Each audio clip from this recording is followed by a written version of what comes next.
Ақындар айтысын ұйымдастырған Қызылорда облысының әкімі Нұрлыбек Мәшіпекұлы бауырымызға және оның командасына ақындардың атынан рахметімізді айтамыз.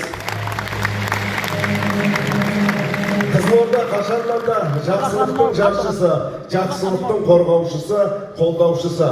Алла қаласа осы Қызылорда қаласы айтыстың да ақындардың сағынытпай келер, жиі келер, еркелеп келер астанасына айнала берсін.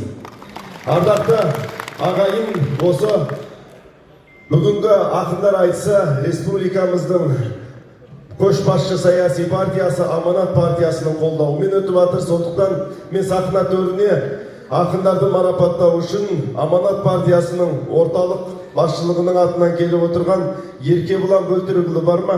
Сахна төріне шыға ғой.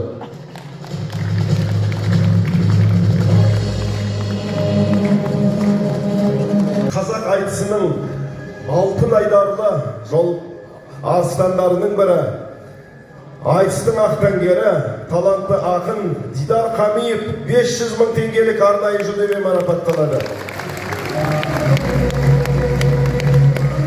Және де сыр бойы, сыр өңірі ақындарының, айтыс ақындарының 100 томдық аудио антологиясымен марапаттаймыз. Қабыл алыңыз.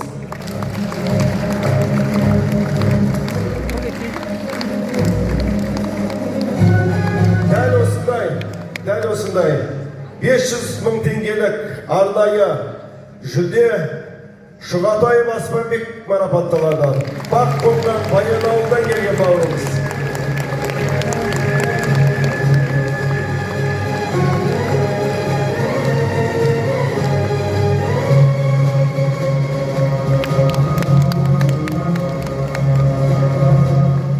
Жақсы, рахмет Еркебұлан. Мен ортаға Қазылар алқасының мүшесі, Маңғаз Маңғыстаудың төрінен балпаң басып жеткен Қазақстанның еңбек сіңірген қайраткері Меңіз Қосынбаев.